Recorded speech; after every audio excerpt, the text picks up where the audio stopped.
ખાલી 60,000 ચાલેલી K10 Alto મેં ફોટા જોઈને પ્રાઇઝમાં ડન થયેલી ગાડી કેન્સલ થઈ ગઈ. આગળ જોઈએ કઈ રીતે. ગાડી તો જેન્યુન 60,000 જ ફરેલી હતી. અમે લોકેશન ઉપર પહોંચી ગયા. ગાડી જોવાનું અમે સ્ટાર્ટ કરી દીધું હતું.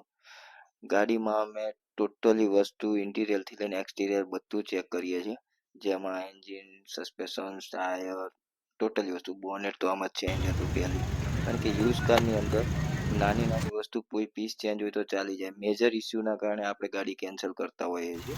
ગાડીનું એન્જિન પણ સારું હતું, સાઉન્ડ બી સારો હતો એન્જિનનો. ટોટલી વસ્તુ ક્રોસ મેમ્બરથી લઈને અમે બધું ચેક કરીએ છીએ કે કોઈ નીચેથી ફટકારી આગળથી ફટકારી લીધો નથી ને ગાડી. ઇન્ટિરિયર પણ સારું હતું. કન્ડિશન મીટર પ્રમાણે જેન્યુન હતું. બરોબર. આપણે કેન્સલ શા માટે કરી એ આગળ જાણવા મળશે. 25 ટેમ્પરેચર બતાવતું હતું, કુલિંગ નહોતું એસીનું. બેટરીની હેલ્થ ગુડ હતી. ટાયર કન્ડિશન 4 ટાયર 80% હતા. ટાયર ગુડ હતા. આપણે પેન્ટ ચેક કરીએ છીએ થિકનેસ ગેજથી, પેન્ટ થિકનેસ ગેજથી. પેન્ટમાં નીકળ્યું 3-4 પીસ ટચિંગ કરેલા હતા, નોર્મલ છે. યુઝ કારમાં રીપેન્ટ હોવું નોર્મલી વસ્તુ.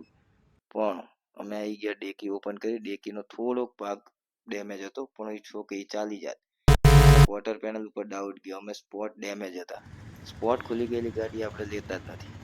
જેથી બોડી ડેમેજ હોય એ ગાડી નહીં લેવાની. સસ્પેન્શન ચેક કરીને અમે કસ્ટમરના ઘરે ગાડી મૂકીને અમે નીકળી ગયા હતા ઓફિસ જવા માટે. આજનો દિવસ પૂરો થયો. પીડીઆઈ એટલા માટે જ જરૂરી છે ભાઈ, કે તમે એકચ્યુઅલ પ્રાઇઝમાં તમે ગાડી પરચેસ કરો. ઓરિજિનલ ગાડીનો ભાવ તમે દઈ દો છો એક્સિડન્ટ કારનો, એના માટે